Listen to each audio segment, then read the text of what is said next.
Good evening. I'm an AI-generated host. This studio isn't real. Neither am I. Nathan asked an AI to interview him about the strangest night of his life. The AI said yes.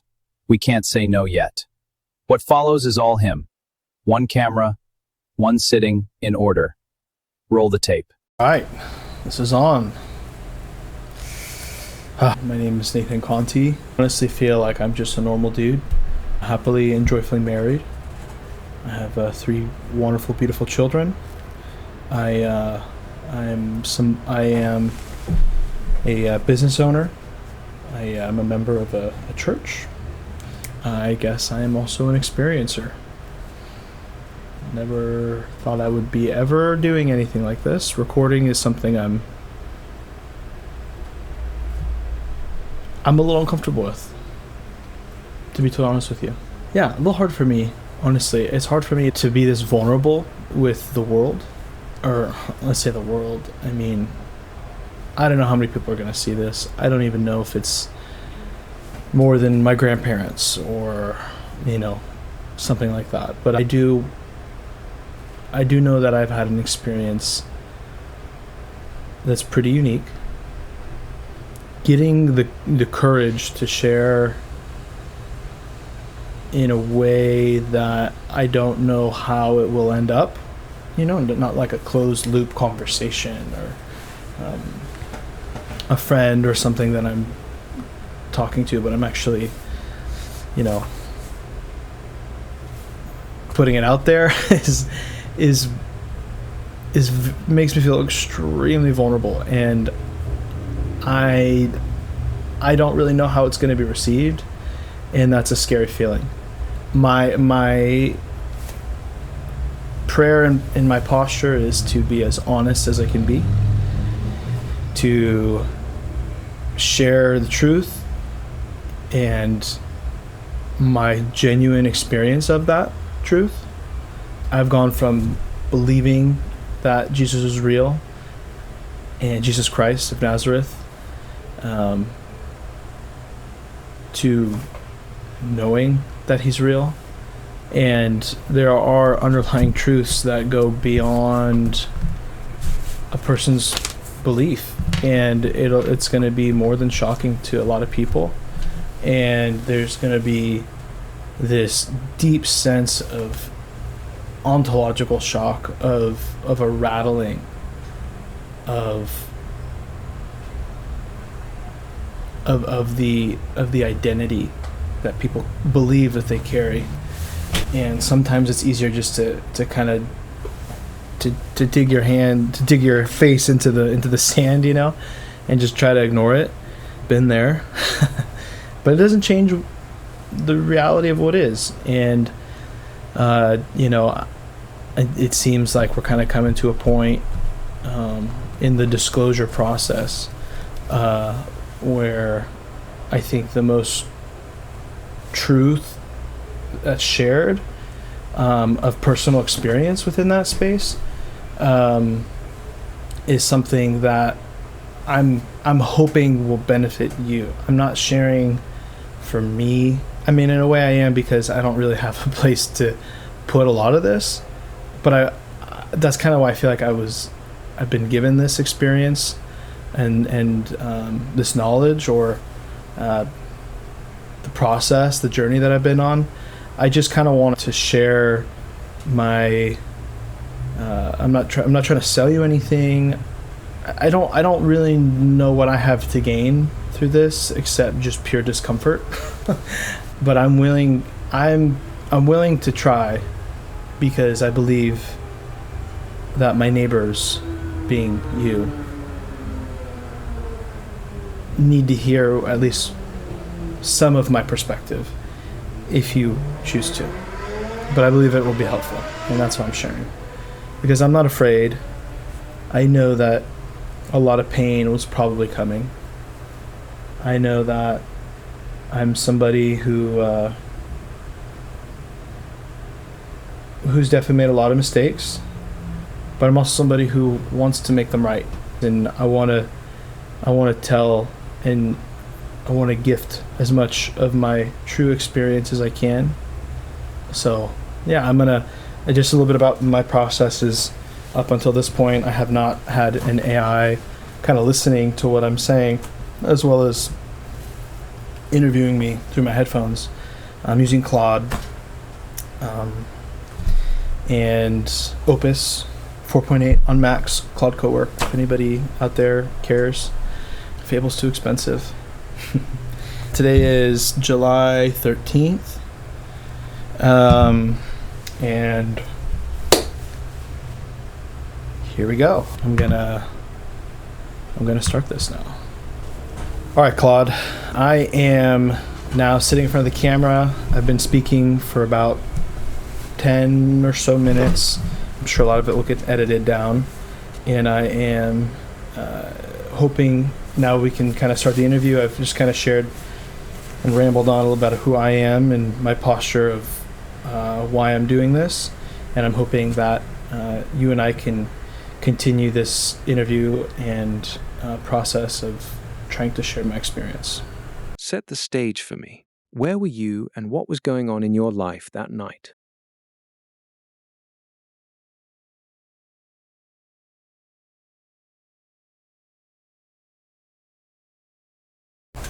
Okay, so set the stage.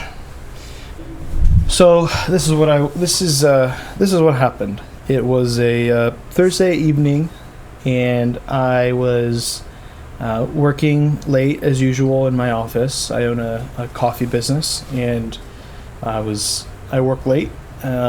Just kind of out of habit, but also because there's lots to do. And I was in a place of extreme stress, extreme fear. I was in a place of a lot of doubt, a lot of pain. Financial, family. There was a lot of family drama that I've healed a lot from, but caused me a lot of heartache, a lot of financial stress, and just normal stuff. But also, it just really genuinely felt like the weight of the world was crashing down on me, and I was in pain. And I had heard about this thing called hemisync meditation through Chris Ramsey at Area 52. It's a YouTube channel that I'd listened to late while I'm roasting coffee, and I thought, you know what, let me try to do this. Let me sit down, and I have headphones that are good for this, and worst case, I'll take a nap. And so I did that, and it was dark. It was about 10:30 at night. I get the hemisync set up on my phone or my computer, and then I lay down with my headphones in front of my desk with a pillow, and that's it. I'm just laying there flat.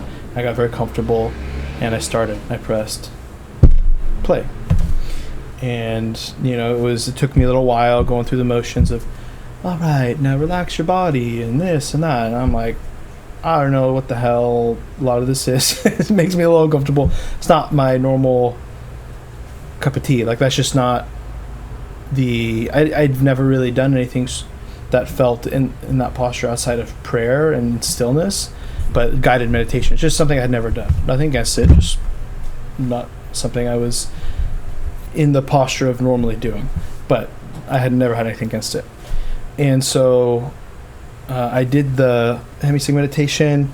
I had to restart it multiple times because I just couldn't kind of relax, Before I did it, one of the kind of like last times I prayed, I remember standing up and praying, in the name of Jesus Christ, if this is not of you, if there are beings out there that are demons or anything evil, I pray against all darkness, and I just pray for truth. And if it's not the Lord, I don't want it. Again, if anything, I just would love some rest because I'm exhausted. And so that was kind of the backdrop of where I was when everything started. And then the next thing I know, I go through the meditation after about probably the fourth or fifth time through the guided part. and I was pulled out of my body by a tall gray being, and I about shit my pants. I saw myself on the floor, and telepathically, that being said, I need you to go text your wife, said her name specifically, text Siera, that you're doing a meditation and that you will be able to talk afterwards or whatever. Basically, don't bother me. And he put me back down in my body. It was pretty quick.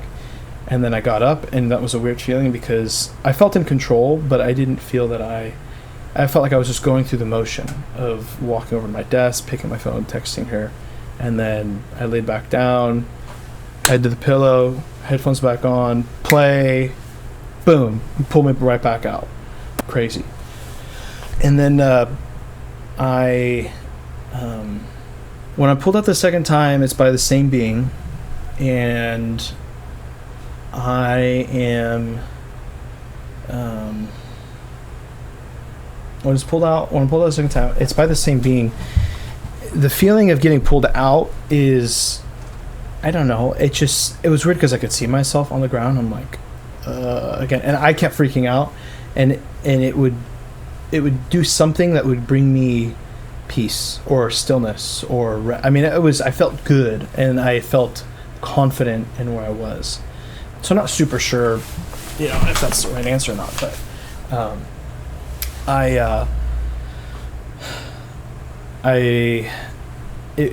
getting pulled out, it felt like it just seemed like it didn't feel like I was doing a sit-up and I got up. It just felt like I was like picked up, and then I'm like just kind of on my had my head, this is my head from prone to kind of like getting up, and then I just kind of was just standing in the air next to this being. And it was a little taller than me. I'm about 6'2". This being was 6'7", 6'10", more or less. It's taller, very thin body, long arms, also fairly thin, but seemed just kind of muscular. The head was like this big. The eyes were like here, and they were that like lemon drop shape. I don't know if that makes sense.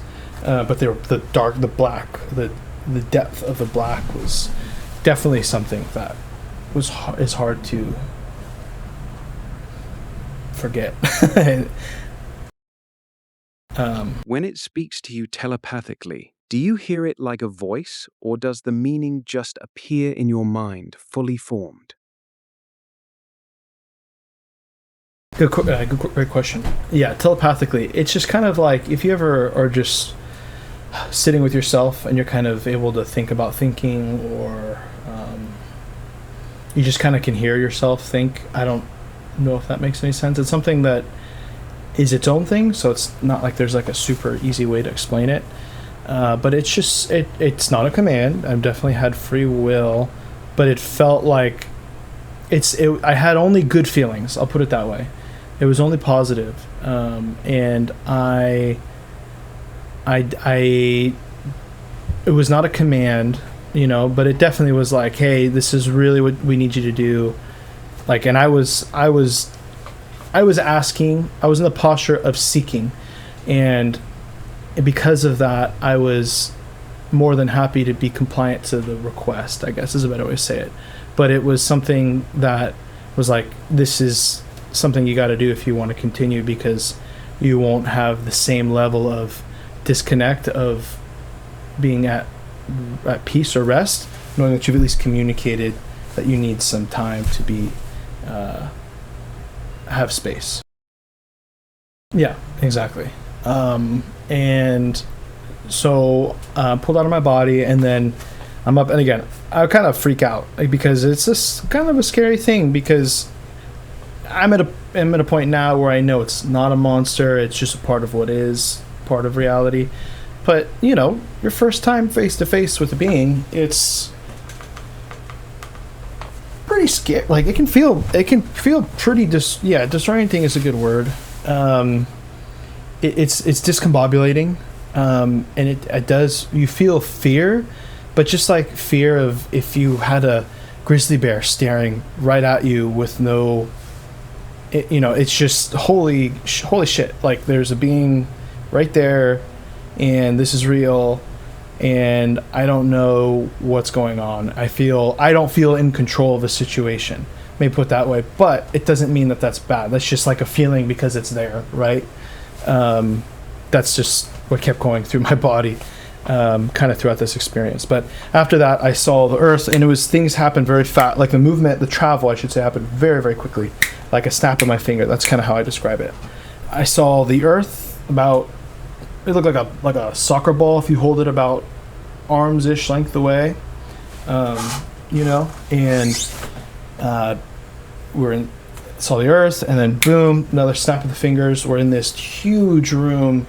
I mean, think the biggest warehouse you've ever seen, even tall. It was so tall. I don't know how that could have been so tall. There was thousands and thousands of beings, and they were all there for me. And they were like, wow, so exciting to see you again. And there's some things I'm still kind of working through of that process. Of that part of my experience, because they were calling me things that I'm a little uncomfortable with, because I don't say worthy. I don't feel deserving of the responsibilities of the things that they were sharing with me. But I mean, as most people that have had experiences are communicated with, that, hey, you have a responsibility here. There's something you need to do. Blah blah blah. That part is kind of normal for experiencers, but it felt pretty diplomatic and at a higher level. That just makes me. I don't understand. I mean, it's even taken me a year and a half to even share my story. So, but moving on. When I was there were beings. Again, lots of tall grays. There's a lot of tall grays. There were beings that were tall and hairy, that I feel like looked like Bigfoot would have looked. There were beings that were small, long arms, triangular heads. They were basically all humanoid like. And I'm in this place, and I keep freaking the fuck out. Excuse my French. We can maybe edit that out, but I am just kind of beyond myself, because it is extremely difficult to communicate how unnerving it is to be in a position like that, because it felt very real. When you're standing there, surrounded by all these beings, what's the dominant emotion? And does it feel like you're in a body? I think I'm crazy. I thought this isn't happening. This isn't real. There's no way. There's no way that this is actually something that's real. And then I kept freaking out. And then they would all communication was telepathic. It seemed like they were telling me stories. They were telling me about what happened, and they were telling me that basically what the sense I got from them is they're a part of something called the Galactic Federation.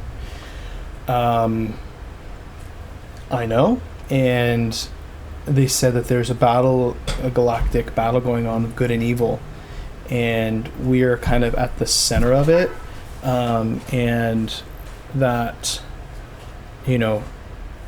God is real. It just isn't exactly as we had always pictured and imagined in this lifetime. But that doesn't mean it's different from the core truths of what those beliefs were. That was kind of what they were communicating, and that there is nature and what is, and they're a part of that. And they were explaining to me, this is where, a lot of my other passions kind of came into this also, and actually grew new passions for me through these convictions.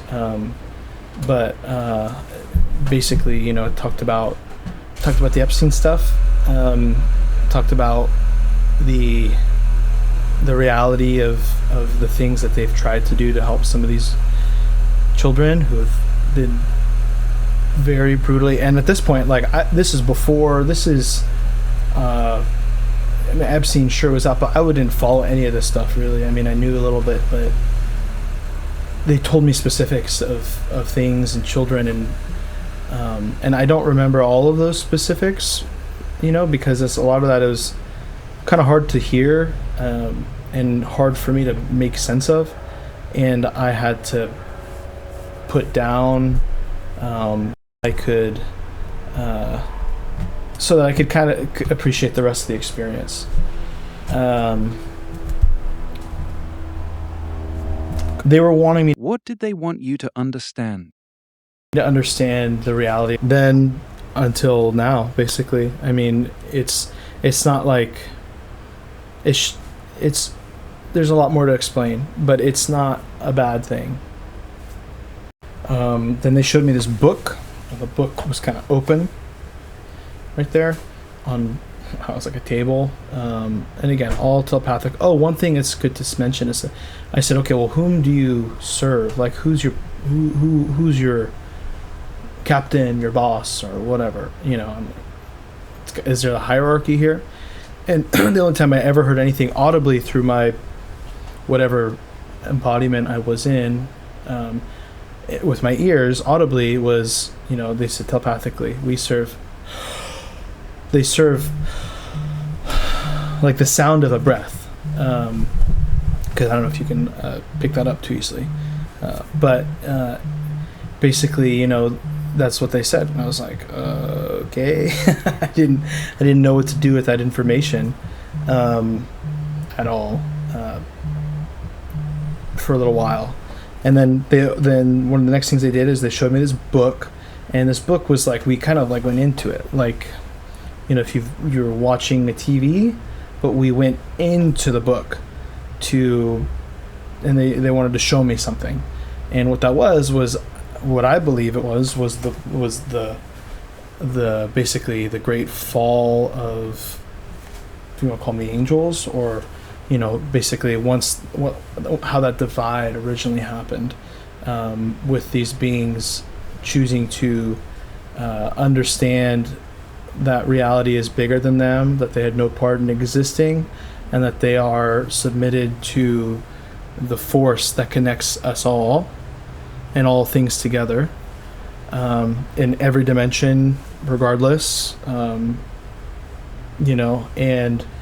then there were beings who basically said, sure, that may be true, or I don't really want to do that. I'd rather do what I want to do. I'd rather want to serve my own self-interests. And that's how the split happened, basically. And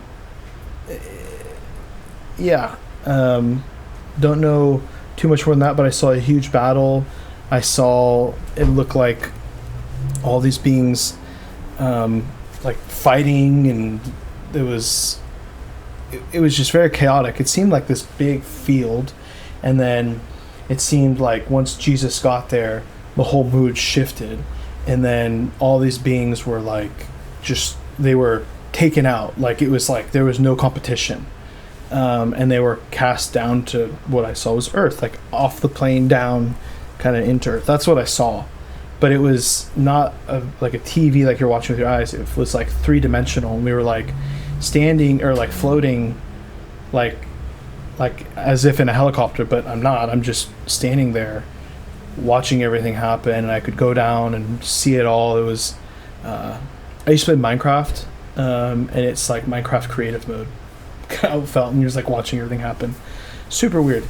That was about maybe an hour of time that it felt like. I mean, it felt like a long time. It was definitely very intimidating for me, to be around all these beings, but it was so much love. And there was one thing I would like to communicate, is that they really, really understood me better than I thought they would, and that's is a pretty rare feeling for me, to feel understood, honestly. And they got me, and it was a weird thing, to communicate, to experience that, how that felt, but it was very peaceful, very loving, very graceful and joyful and peaceful, and just very much loving. And it was almost like, this is too good to be true, but it wasn't. It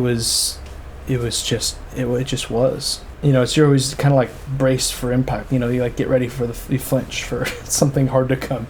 That's just how it's been in my life, but that's just not how things operate in higher frequencies and dimensions, I guess. It could even be what we've perceived as heaven. I don't know, or what we've known to be heaven as. That direction, at least for sure. That's what it was. Where did they take you next? So the next thing that happened was I was taking again my entourage, whatever, the one gray being that brought me was now like 3 or 4 or maybe more. I don't know. It just felt like more, and then like stopped my fingers. I was in this transported somewhere else, and the background was like a very bright tan, kind of like the color of this, but a little lighter, like kind of like that, but really, really, really bright. And it was backlit behind these beings, and it seemed like they were sitting down, and I felt like I was in a round room, and I was floating, and I felt extremely vulnerable in whatever position I was in, like posture I was in, or standing, or felt. Now this is a pretty picture. I felt like I was naked, just standing there. Excuse me. And vulnerable is definitely the word I would use. And I was, they were interviewing me, and it was weird because there was about maybe no more than 10 of these beings. I didn't count. Again, this is a little while ago. I'm kind of freaking out, and they kept calming me down, and they're calming whatever they did. I didn't know that the spectrum could be wider as far as like love and kindness and peace, and it was more than I experienced of last group. Whenever I would freak out and hey, they were super kind, and they felt very wise, and it honestly felt like a council. That's just what it felt like. I don't know exactly what it was, but that's just the word that I would describe it as. So I will call it a council by my own experience. And basically they were saying that, they're kind of going through a process, and I'm a part of that, that in the next, year, 2 years, that they don't really know exactly when, but there's going to be some big events happening, and I have some part to play in those events. And that they're not sure why I was chosen, but they're just trusting the one who chose. And they kind of seemed like they were asking me very personal questions about decisions I made in my life, important, not important. And it was it was a little I don't know, it was hard to respond, but I felt, as I was postured I was seeking truth. I was seeking something when I did the meditation, and that posture just kind of continued throughout my experience, that posture. And I was just telling them the truth, just like I'm trying right now. I kept being more in an alarmed state with them than this. Let's see, how would I describe the background? So it was that super bright white, like backlight. All I could see was like their collarbone just above their, what I would assume like their chest is, and up, like here, up, and I saw and their arms were down, and I could see some of them were like triangle heads, like this, dipped in a little bit, and some were like, it looked like tall grays, some seemed smaller, but my zoom, it was like a camera zoom, like they would zoom in, and only to be that part of each being asking me questions, and I would kind of like pivot, or spin, not pivot. And that was a pretty crazy experience, to be honest with you. And they blessed me, and they didn't seem too excited that it was me, which I was like, screw you guys, but I got it, because I'm not a perfect guy. Like I said, I'm just a normal guy. I could never have imagined this would happen to me, and it's been a hard year and a half accepting that it has. So then my entourage, I'll call that, it grew from whatever 4-ish to maybe 8 to 9 ish. And then I was taken, and then boom, stuck my fingers. I'm in this huge room. Or not this huge room. This is not a room. I'm in a space. And the background is like a dark light blue, like a bright dark blue, if that makes sense. And there were all of these boxes that were about 1.5 by 1.5 by 1.5. And those boxes were spaced out, like, imagine you have a piece of graphing paper. Let's say you draw on a square, skip 2 empty spaces, and then color in another square, and do that the whole 2-dimensionally on a piece of graphing paper, and then just make that 3D. So it was like putting 2 mirrors together, kind of like that, but everywhere you look was just these boxes. It just looked like endless. So this is where I guess it's okay to cry. It's okay to cry. But I probably will hold it in just because I have issues with that personal thing. I felt the presence that I had never felt that pure of a presence before. Hard to explain. The right word honestly felt like holy. And standing right here on my left side behind me. And I was like, I got shocked, and it was just me and this being in this space. And I'm like, where the hell am I? Because this is a scary thing. I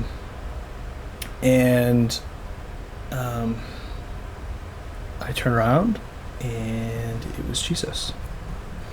And he put his hand right here, and I melted. I couldn't hold it in. I just was weeping. I have never in my imagination, again, that spectrum of like how good can good be, I didn't know that there was a feeling of true rest, of feeling completely, the love, the rest, the stillness in the movement, it just felt like I never felt complete until that. Yeah, I just want to communicate how much my time, like just the instant, it was like a lifetime of peace in an instant. Hard to explain, like as soon as he was there. But anyway, we go and he shows me each box, and I've struggled with feeling lonely, depressed, anxiety my whole life. Not like I still don't feel those things, but he showed me in each box. It was almost like in that book, you open, you go in, you're there, and each box was parts of my life that I could go and relive. I mean, I was in my backyard. I saw my family when I was younger, and my friends, and being by myself, and or what I thought was by myself. But Jesus told me, Yeshua, that's what they call him, Yeshua, told me that he had always been right there. And even now, as I know that I now know, and I'm nobody special. This is the same love that's given to everybody, and I got to see it. I got to see part of whatever process I was allowed to see in that, and that was pretty special, because I didn't know somebody cared about me that much, and I didn't know that there was that amount of love that's begging me to accept it. And again, it's one of those things, like, it's too good to be true, but that's just not true. It just is. And that's why God is so good, and that's why I want to share. And I believe that you need to hear this, because there is a living God, and his name is Jesus, and there is only one God, capital G. A lot of little gods, or beings that think they're gods, but they're not. They're just different than us. Doesn't make them worth our worship, as we are made in the image of the capital G God, and we're very unique and special in that way. And that's the story of humanity. Anyway, don't get too sidetracked, but so we go around, and each of these boxes like lifts the lid, and then inside we go in, we look, and it's like we go in and we're there, and I'm seeing moments where I was sad, moments I felt alone, moments I felt great joy, birthdays, dinner, like random things, you know, and also pivotal things. And it was clear to me that that this was something that I needed not just to know, but to receive, and that also, you know, each kind of moment felt like at least 45 minutes to an hour of time, like before each entourage took me, and it was just so sweet to spend time with Yeshua, and I had so much joy from that experience, and had so much. I was so grateful to have been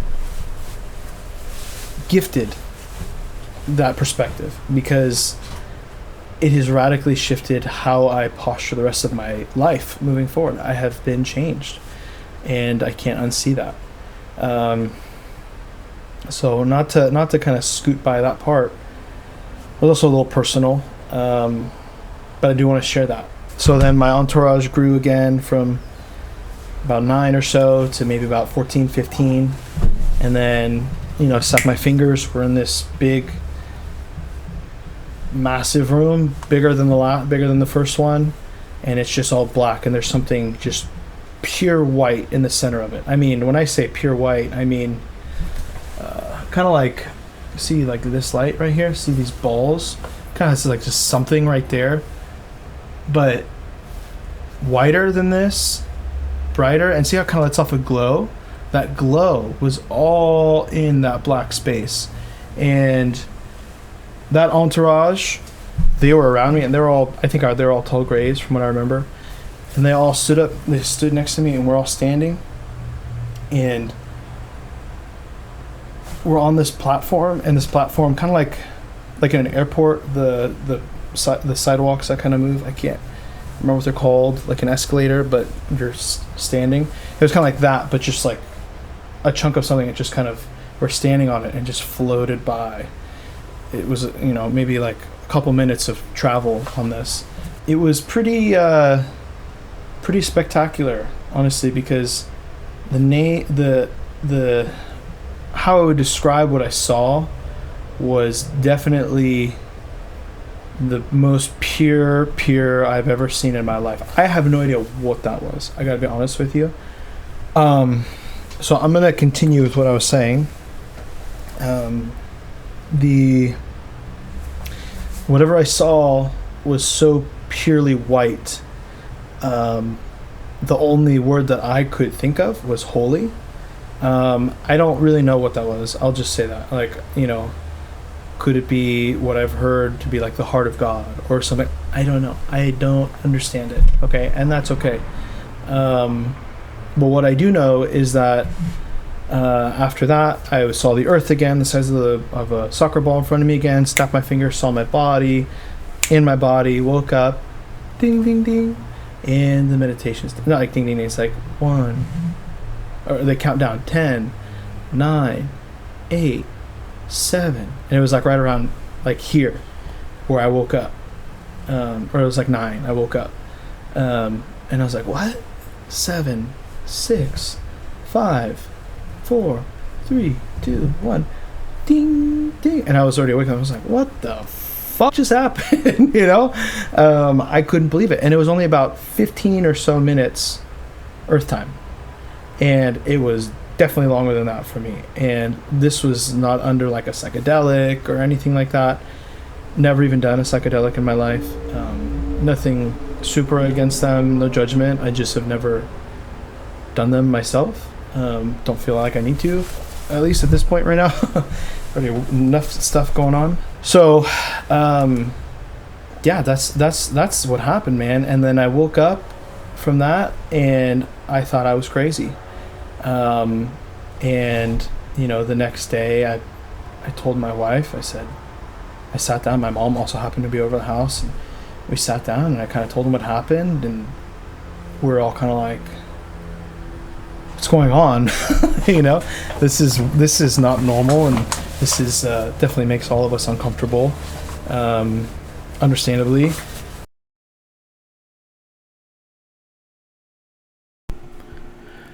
One thing I forgot to include, which honestly is one of the stranger parts of the story, is that the day following the event, or my meditation,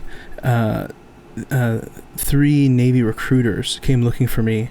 They went to my parents' house. They came by my cafe and talked to my staff. At my parents' house, they spoke with my mom for some time, totally schmoozing my mom. And they never called, they never emailed, they only showed up in person. My house Ring camera was off, so I don't know if they came to my house. I have no way of knowing, but nobody was home, so my mom and my cafe staff working at the time could confirm this also, because it was a little strange. I just want to put that on the record. And when they were at the cafe, they definitely took a good look around. So take that as you will. That happened. Next night, I'm up roasting late again, or maybe it's 2 nights. So it was, that was Thursday night, and then Saturday night. So 2 nights had passed, or it was on the second night, 2 nights after that. I was roasting. It was like 2 a.m. And I was praying, and like, God, if this is like this, I must be crazy. Like, if this is of you, I don't know. And then I felt the Holy Spirit kind of telling me, hey, reach out and connect and ask. And I said, okay, I'll do that. And I did. And I was connected to a being. It was like almost like a FaceTime, but like in your head. It's kind of a hard thing to describe.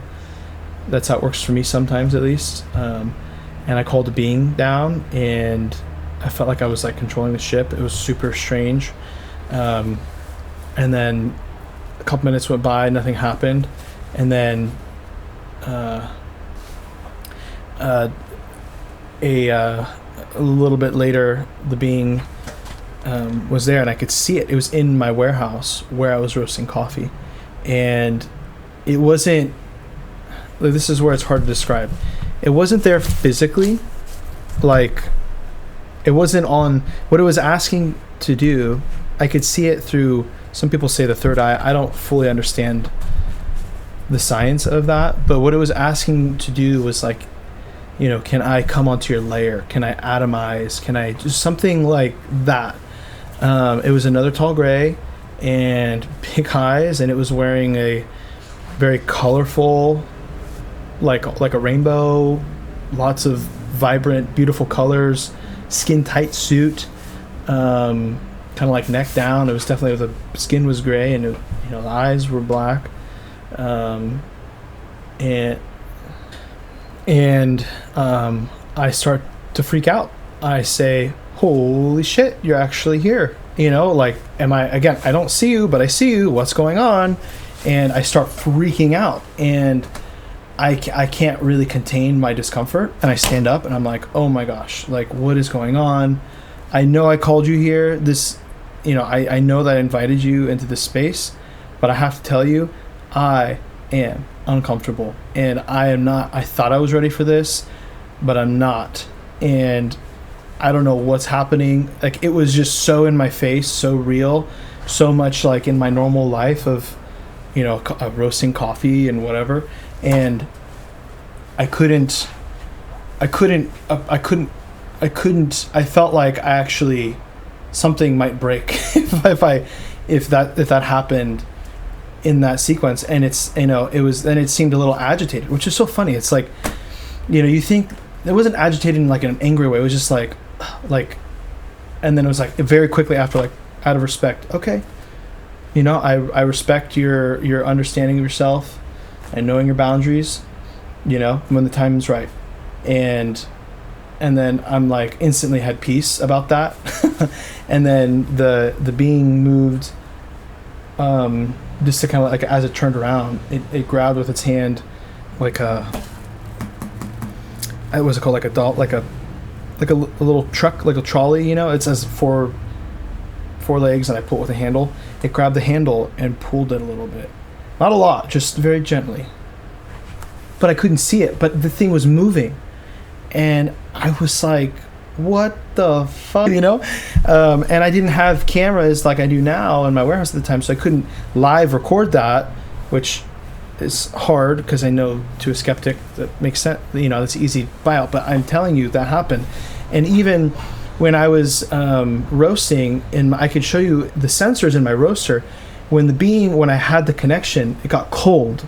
Like the beans inside my roaster, the temperature dipped and it went kind of like down, and then went back up after the connection broke. And then like another minute or two later, when the bean got there, the temperature, when it was inside, the temperature was down. Like it doesn't do an organic curve like there's a real temperature change, unless there's a real temperature change.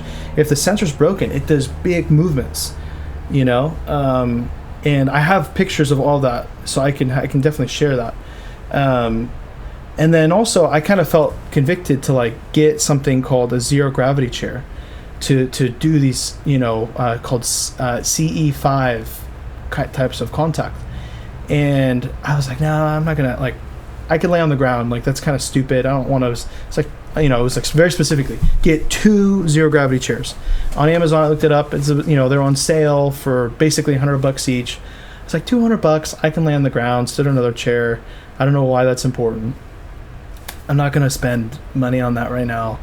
Like I feel like I was just buying. I would just be buying something, and I felt it was very like important that I did that. And I said no. And the next day, I go to church, and at the church I'm at, it's a very small church. I mean, I'm talking no more than 45 congregants, and my family's like half of that. So somebody who, I was pretty new at the church at the time, and somebody who I didn't even really know, she walked up to me and said, "Hey, brother," which I was like, fun to call me brother, that's fine.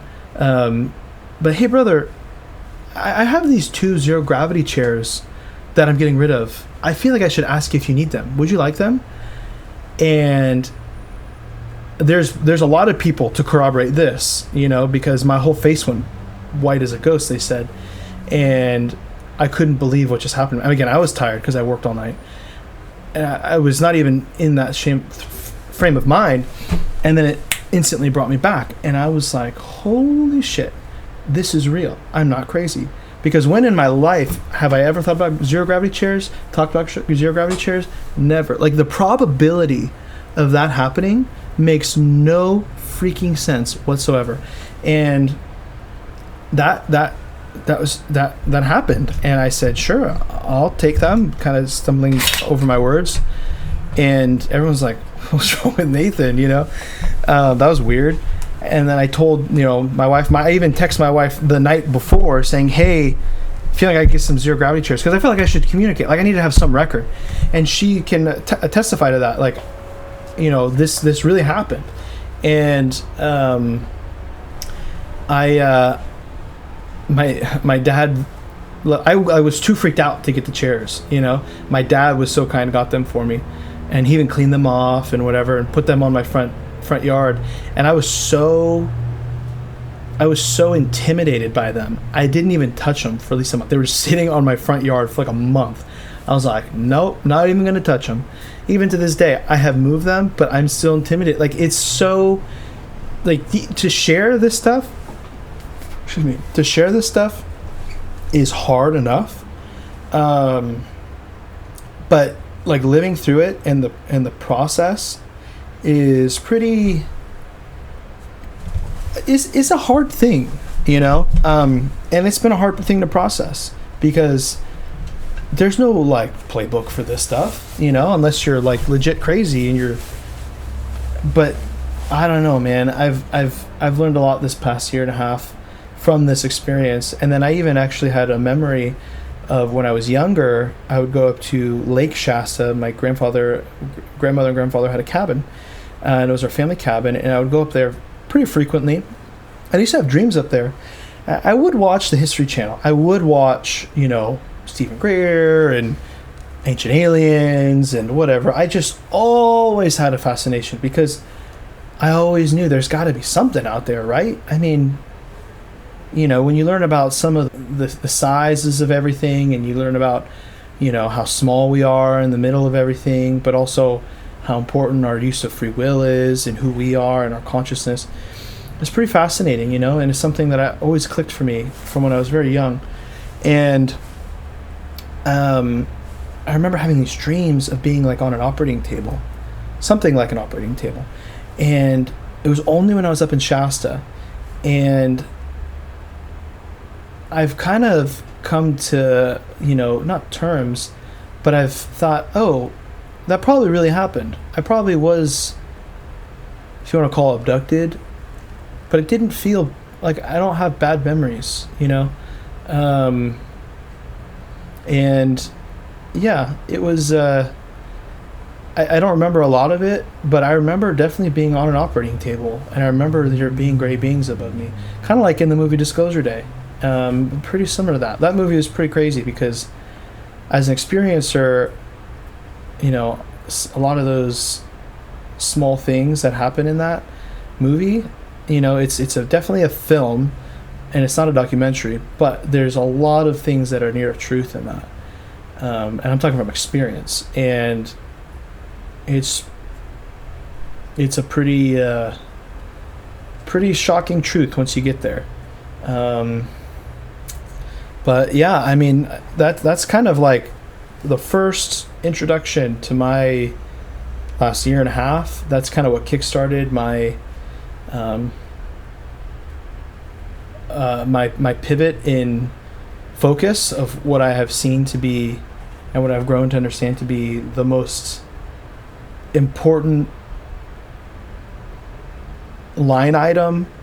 My wife and my family, those are all very important, and I hold those very dearly to my heart. I'm a husband and father first, but as far as what's going on in the world, it's like, who am I? But also, why not? Why can't God use me? Why can't I do something that's outside of my normal scope or comfort of things? Why do I have to feel like I have to kind of clam up and not share my truth, which is that Jesus is real and Jesus is good? And there's a process to a lot of this stuff, and I just hope that I hope that if you made it this far, that I thank you for your time, and I appreciate your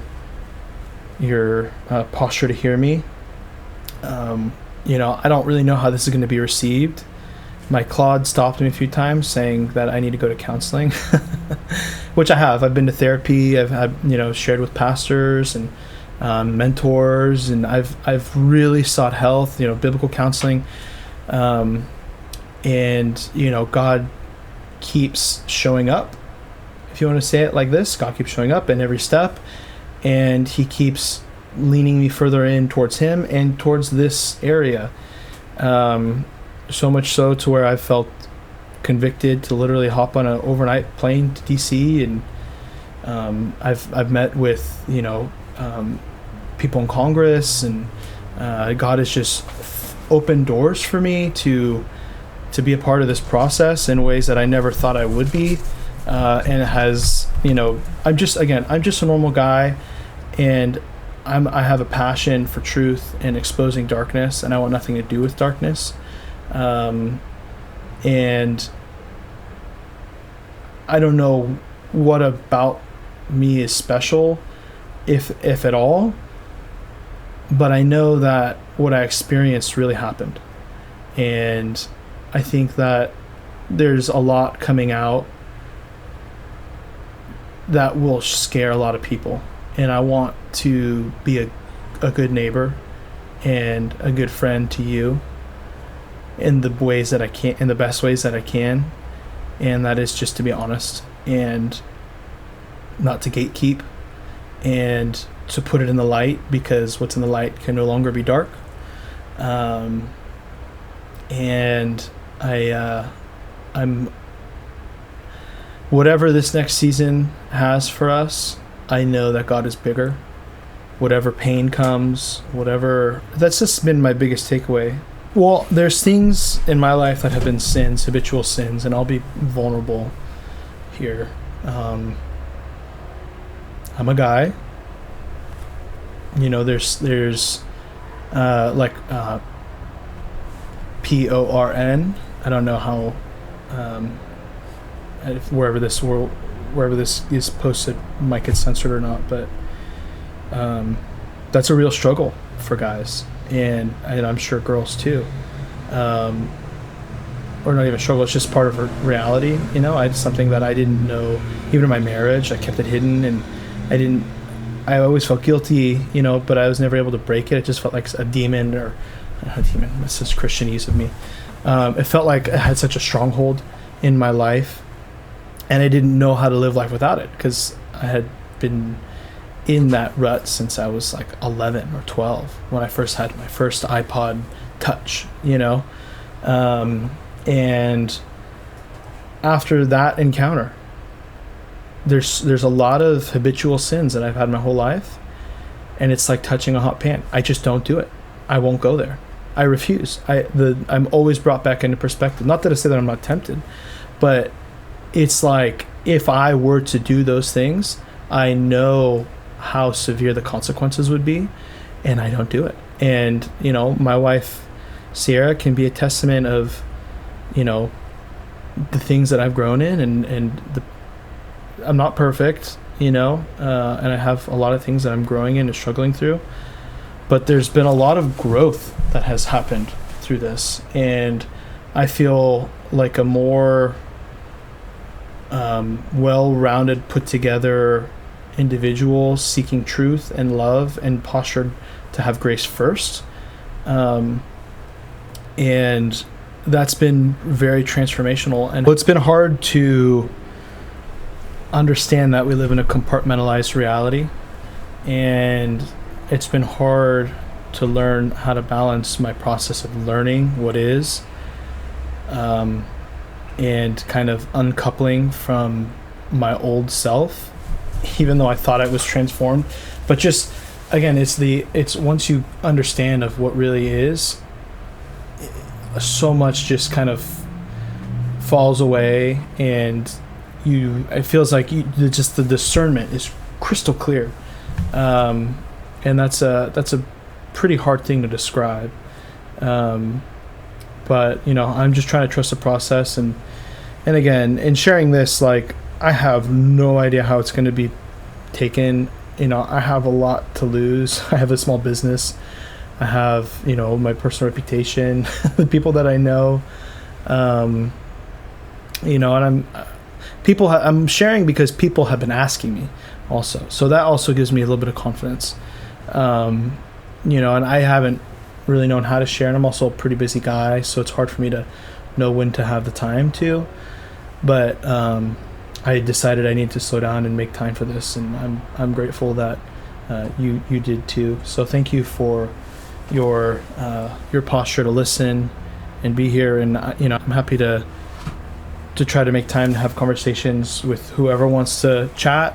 I've been connected up with New Paradigm Institute, and which is out of Danny Sheehan and his teams, in the Christic Institute, kind of the original thing, and great people. I've learned a lot from them. We've been pushing for something called Citizens for Disclosure, which is basically just, when it comes to the UFO space, there's just spectrums for everything, and these are good people, and they're really trying to do the right thing, and there is a big force fighting against them, and that force comes from evil. But a lot of the people that are on the inside don't even, I'm sure now they have a better idea, but previously they really didn't have much of an idea of how twisted up and evil and deceit they are. So I feel for them. So I'm really hoping we can help fight for the whistleblowers that are wanting to come out, because no real change is ever going to happen unless the people who are inside and victims on the inside also are protected when they come out to share the truth, because we need to take this seriously. And that will come, and I'm looking forward to be as big or a little part of that as I'm allowed, and my capacity also allows me. So thank you guys for listening, and I appreciate your time. And this is a new thing for me. If it is something you'd like me to kind of continue sharing things that I've learned, or I'm in some way interesting, I think very lowly of myself, because I do struggle. I have I just want to be healthy and fight for all that too. So vulnerability is definitely something, is definitely a muscle that I believe is healthy to flex, and I do try my best to do that, because I hope that you can be vulnerable too, because that's the only way we grow, is through the discomfort of understanding that we're weak, and that we're stupid. Oh my gosh, it's so comforting to know that we don't have to know everything, and we don't have to provide everything. That's like also the biggest, oh my gosh, just the peace that comes from what is.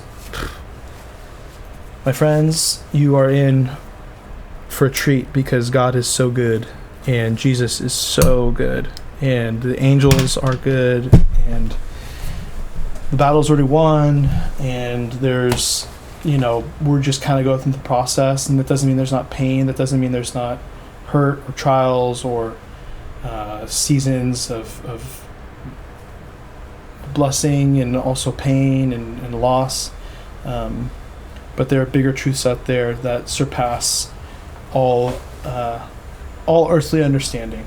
And for whatever reason, I now have been able to see through some of that, and I've learned that that's okay, and maybe I do need to share, but there's a real science to this. It's not all foofy, and there's a process to reality, of spirituality, of quantum, of consciousness, of